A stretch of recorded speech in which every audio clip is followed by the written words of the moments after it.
Privileged to be here, to be a part of the meeting, and to have a chance to share some thoughts to set the stage.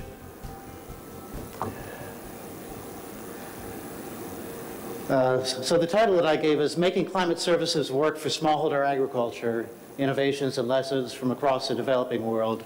I would love to be able to tailor this to the APEC region. I have a little bit more recent experience in Africa than in Asia, so you'll see more of my examples are from that part of the world. Let's see. Okay.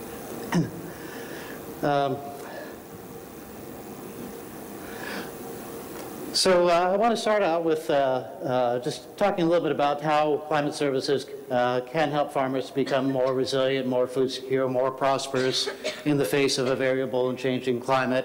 Some of the challenges that climate services have to address in order to achieve that.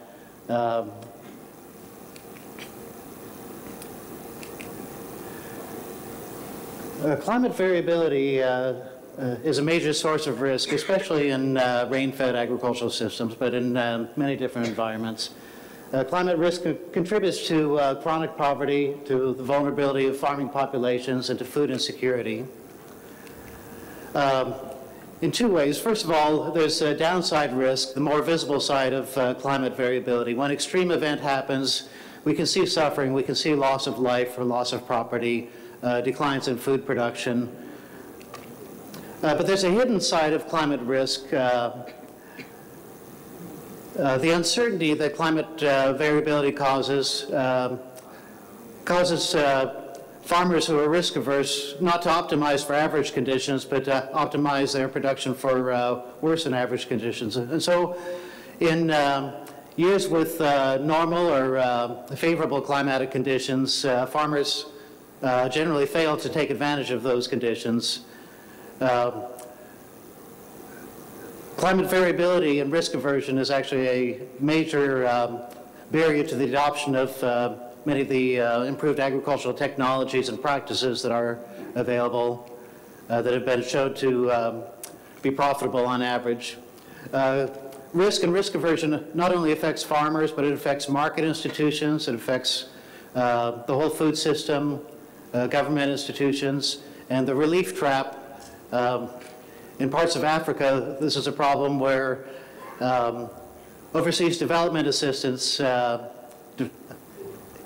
is increasingly being diverted to humanitarian disaster relief. And so as development is neglected, farming populations become more and more vulnerable and more dependent on disaster assistance, leaving less and less money to go towards long-term development. Although fortunately, we see signs that the humanitarian community is becoming more proactive about preventing rather than just responding to disasters. Climate risk, because of climate change, is changing. It's a moving target, and many types of risk are expected to increase. Many types of extreme events are expected to increase because of climate change. There are a number of options that are available to improve the livelihoods of smallholder farmers in the face of climate variability and climate change that cannot work without good climate information. For example, researchers and governments and even input suppliers matching crops, matching technology, and matching advisories to the local climatic conditions, to the local risks and trends, variability. Index-based insurance, particularly weather index insurance for farmers, is feasible only where you have good climatic records and good monitoring. There are increasingly good participatory processes that can enable farmers to understand and act on seasonal climate forecasts that depend very much on local historical information.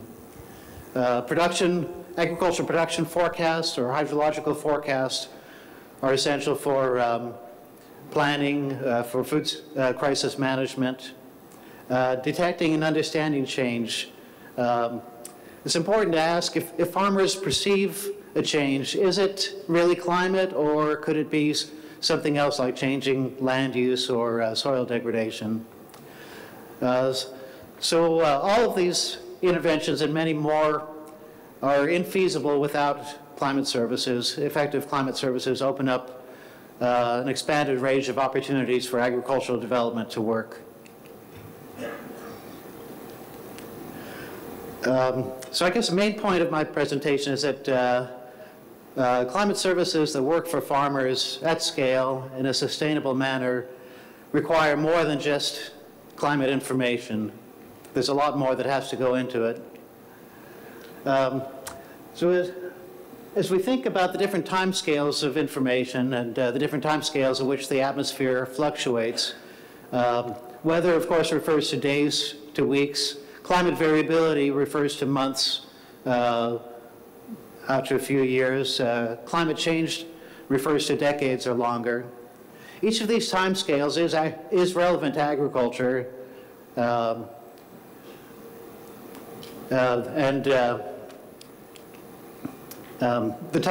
type of information that's relevant is dependent on the particular decision. Farmers growing annual crops may not be that interested in what the climate will be like 30 to 50 years from now, but somebody who's investing in large infrastructure or considering land use changes, large migrations, or major changes to production systems, introduction of new commodities and new cropping systems may be interested in the longer time horizon. As time scale increases from the weather time scale to climate variability to climate change time scale, I propose a few generalizations. First of all, farmers' decisions tend to become more context-specific and more farmer-specific. Many farmers growing a particular crop will have be faced with the same type of pest management or irrigation or harvesting decisions. But allocation of farmland, scarce household labor, scarce capital will be a very personal, very farmer-specific decision. And the information also becomes more uncertain as we go from weather, which can be expressed in deterministic terms. Seasonal forecasts are expressed as probability shifts. And at a climate change time scale, we talk about scenarios because we don't really have the knowledge base to put probability distributions around it. So understanding the information and making good decisions on it becomes more complex, and decision makers therefore need more assistance as we go from the weather to the climate time scale. And for that reason, climate services require a lot more than just adding climate products to the suite of weather information products that a National Meteorological Service provides. One useful definition of climate services comes from the Climate Services Partnership. It refers to the generation, the translation, the communication, and the application of climate information and climate knowledge to planning and operations. So what will it take for climate services to benefit farmers at scale? I won't say that this is a complete answer, but 5 challenges come to mind that are probably common to many countries in the developing world. There are gaps in the capacity of farmers and their advisors and other agricultural decision makers to access, to understand, and to act on information. There are gaps in observations in the historical observation record. Gaps in space and time make it very difficult to implement any of those interventions that I showed a few slides earlier. Gaps in the capacity of National Meteorological Services to provide actionable information. They're often faced with very difficult financial and institutional and sometimes political constraints.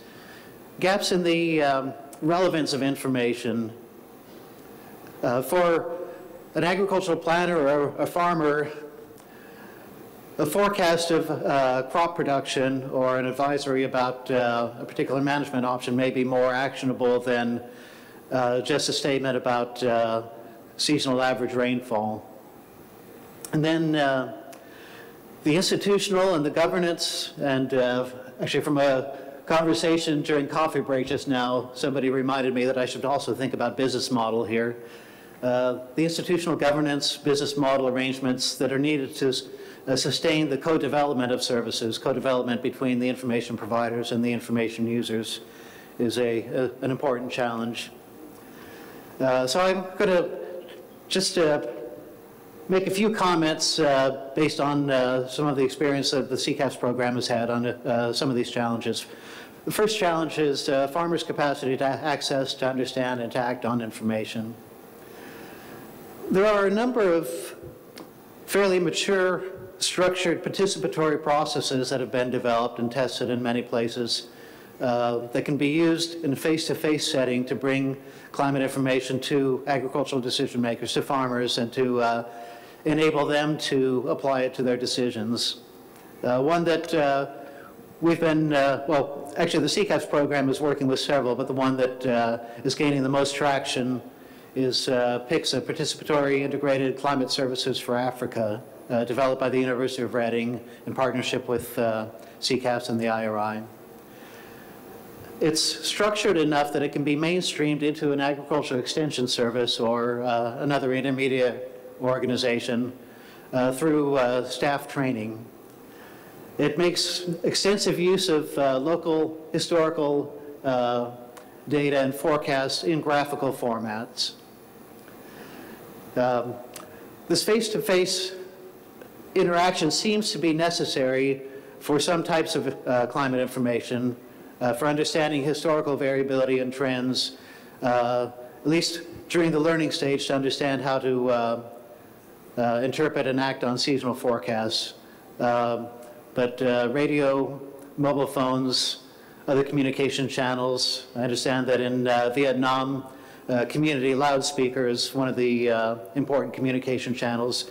These also play an essential role, but there's no substitute for having some face-to-face communication to enable farmers to learn to understand and act on information. So the PICSA process includes communication during the slow period when farmers get together and take a look at historical data, understand the trends and variability in their climate system. Then there's an interaction just before the season around the seasonal forecast, and then communications during the season and after the season to review how the season went.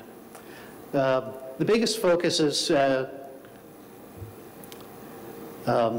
initially is understanding the historic climate. How variable is it? Are there trends in rainfall and temperature, in seasonal quantities such as growing season length or water requirement satisfaction index? And then looking at risks in terms of particular crop requirements where they can be defined. There are structured participatory planning processes, community resource mapping, budgets that help farmers to understand their own livelihood system and identify potential options for improving that system in light of their understanding of the climate. And then we're introducing downscale seasonal forecasts in a new probability format, new to at least many of the African countries where we're working, expressing it as a probability of exceedance. It's used to adjust seasonal planning.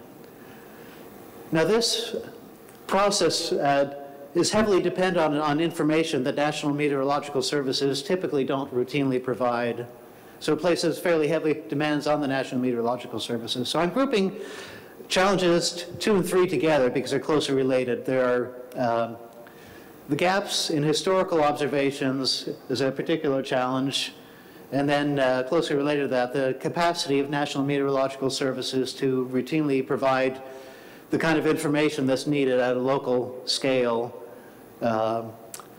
It's not too difficult for a National Meteorological Service to do this at a pilot scale, but to do it for a whole country is very challenging. So there's an initiative that CCAFS is partnering with, led by IRI, with a number of partners, enacts just a little bit of the rationale. So farmers need information at a local scale. They need information about seasonal characteristics. In terms of the seasonal forecast, it's important that they are able to interpret it in light of their historical climate. They need to be able to understand the uncertainties to act on it. But in order for, well, meteorological services typically have difficulty meeting this challenge. And some of the things that come up frequently in Africa are conflicts between the agricultural sector and the parent ministry of the National Meteorological Service. In many countries, the Meteorological Service belongs to Ministry of Defense or Ministry of Transport or Infrastructure. And they have a hard time justifying public expenses going to agriculture because of that. They're often underfunded, so they have human and financial resource constraints. And if you can compare that with the high cost of responding to a lot of custom requests, it's very difficult for them to scale up services to farmers across the whole country. So the ENACTS initiative started about 8 years ago with a grant from Google to reconstruct Ethiopia's climate data by blending their station observations, quality control station observations with satellite data, and then this was extended to use reanalysis data plus topography for temperature. Through this method we can go back in time more than 30 years for precipitation, more than 50 years for temperature anywhere in Africa at a roughly a 5-kilometer resolution. And because the National Meteorological Services own a lot of data that are not in the public domain, they can produce much higher quality products than any advanced research institute in the North can. And then we also work with them in a capacity development mode to derive a number of products, historical products, as well as downscale seasonal forecasts and monitoring products online in what we call map rooms, where a map is an initial entry point, but then it's possible to drill down and get a lot of additional information at a specific location, pixel or administrative polygon.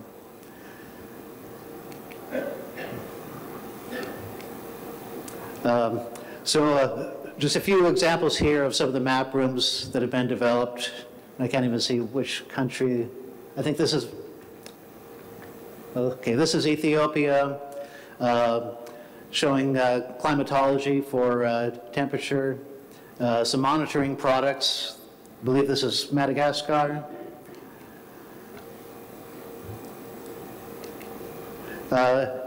This process is enabling National Meteorological Services to customize, to generate, and disseminate locally relevant information without overtaxing their limited human resources because of the amount of automation involved. And it's also changing the culture of some of the National Meteorological Services, making them more open, more transparent, more accessible to users. And we're in the process of expanding the suite of products to make it, to meet more and more of the known demands of the agricultural sector. We're in the process now of developing, in a few countries, Rwanda and in some of the regional climate centers in Africa, some derived quantities such as the onset, cessation, duration of the rain-fed growing season, frequency of damaging dry spells, wet, heat, cold extremes, growing degree days, water balance quantities such as water requirement satisfaction index. And all of these are potentially candidates for seasonal forecasts to the degree that they show significant predictability.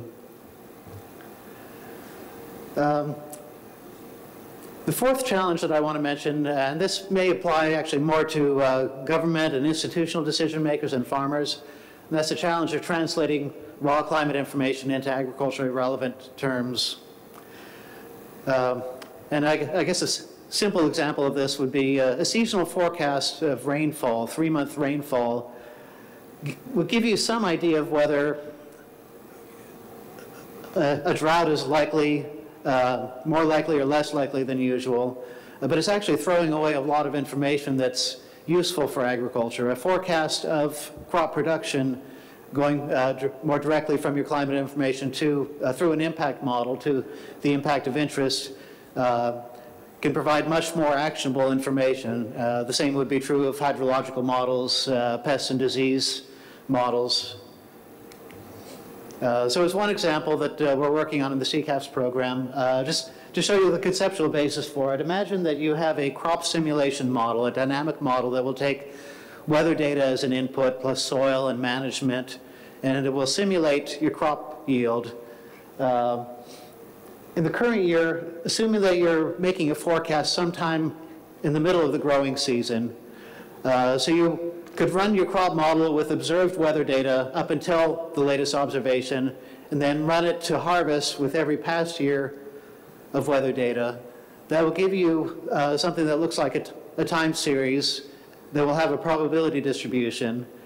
That probability distribution will narrow as the season progresses and as more and more of your weather data is measured with uncertainty instead of sampled from past years. We find that if you combine that with seasonal forecasts, the uncertainty decreases substantially, especially in the early part of the growing season, where without the seasonal forecast, there are not good ways until fairly late in the season to get estimates of the likelihood of drought or other climate-related impacts on crop production.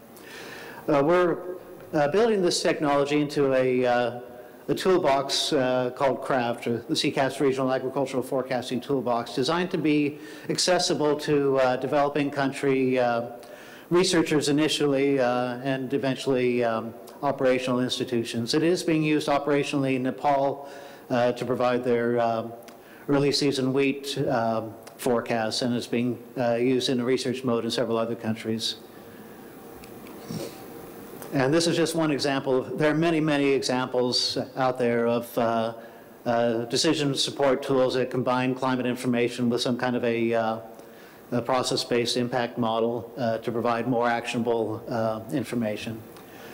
The final challenge is one that I think is crucial, but I also recognize that we don't know a lot about how to do this yet.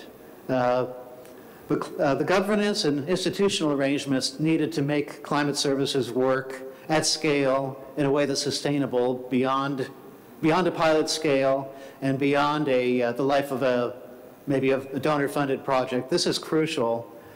So some initial thoughts.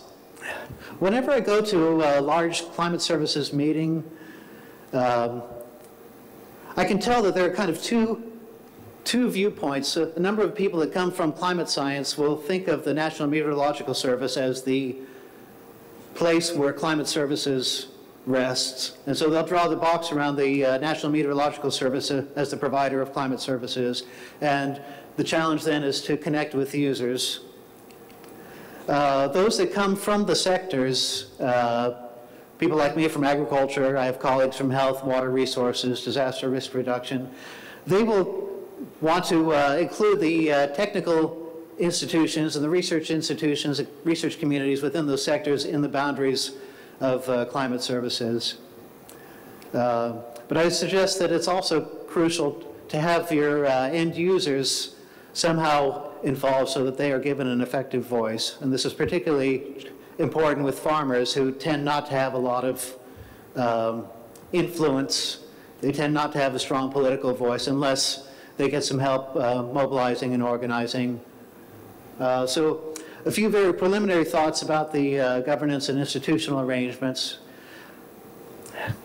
I think, although this hasn't been studied systematically, anecdotally, you can make the case that anytime climate services work well with farmers, there's some kind of a process to connect information providers with information users. And within the agricultural sector, you always have agricultural researchers partnering closely with climate scientists and climate information providers. That partnership should span all the aspects of climate services, not just the generation of climate information, but translation of that information into more actionable information and knowledge and decision support, communication, supporting application.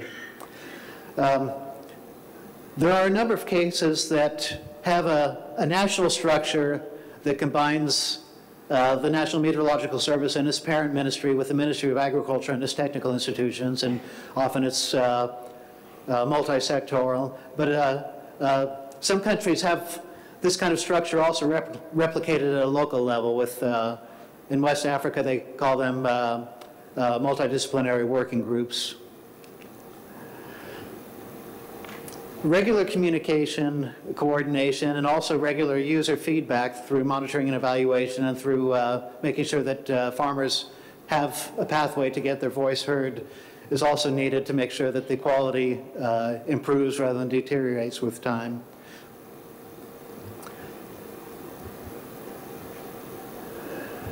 So governance needs to ensure that monitoring, that evaluation, and the user feedback are incorporated. And then for this to sustain, you usually need some kind of a formalized role.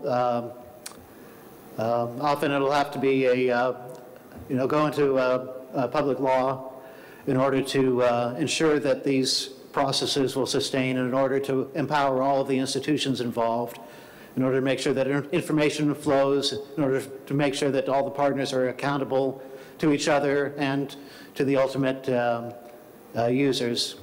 The Global Framework for Climate Services is working hard at developing procedures and guidelines and processes to support governments that want to develop climate services governance structures. They call it the National Climate Services Framework process.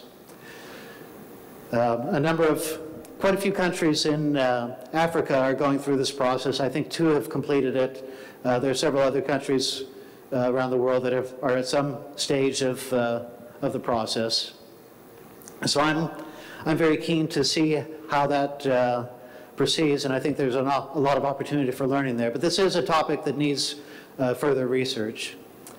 So briefly, one of the places where we're trying to take all these lessons and address these 5 challenges that I mentioned in a coherent manner is Rwanda, where USAID has provided some funding to develop a national scale climate service for the agricultural sector.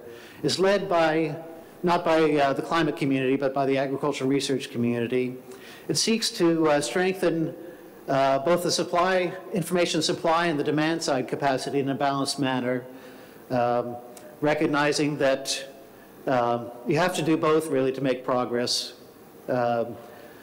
If you improve information supply but users don't know how to use it, it won't sustain. If you improve the capacity of users to use information that's not available, then they'll just get frustrated. So we're trying to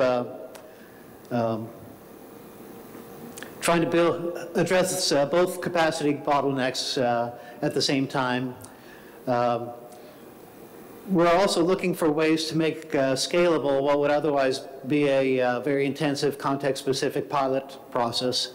It's fairly easy to make climate services and a number of other interventions work with farmers at a location in a pilot project, but scaling up is challenging. I think it's too early to tell whether we're completely successful, but that's the aim. We're also working to develop sustainable capacity and sustainable governance and institutional processes. So there are 4 outcomes that define the work: climate services for farmers, climate services for government and institutional planning, improving the provision of climate information through the National Meteorological Service, Meteor Rwanda, and then establishing a national climate services governance. So on the climate services for farmers, we are using the PICSA process that I mentioned, but trying to mainstream it into the National Agriculture Extension Program. Scaling is supported by having a structured, well-defined, very tight curriculum, but also multiplying trainer of trainers. We're trying to train high-level professionals that can train field staff and farmer volunteers.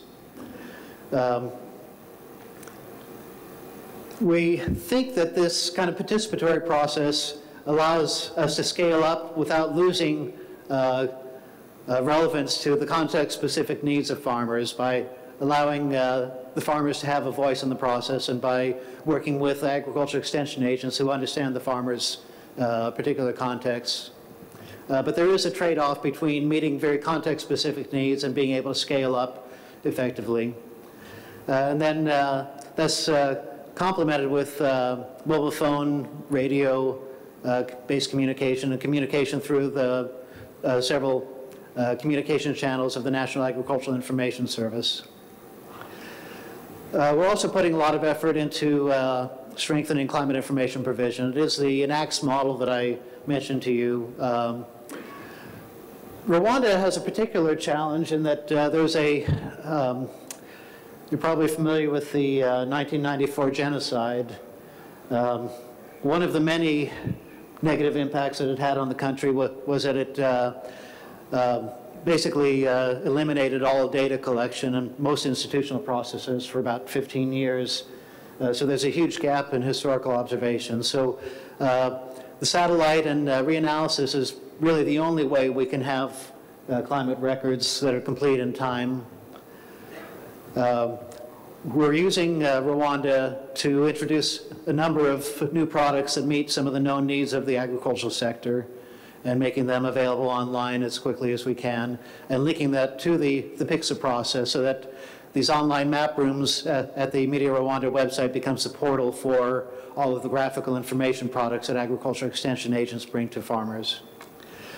And we actually switched strategy in terms of, we promised that we would develop a climate services governance structure and then came to the conclusion that actually the WMO's GFCS process, Global Framework for Climate Services, the approach that they've developed for supporting the development of national frameworks for climate services is a more effective way for us to develop that. So we are partnering with the GFCS and Media Rwanda, just starting that process now.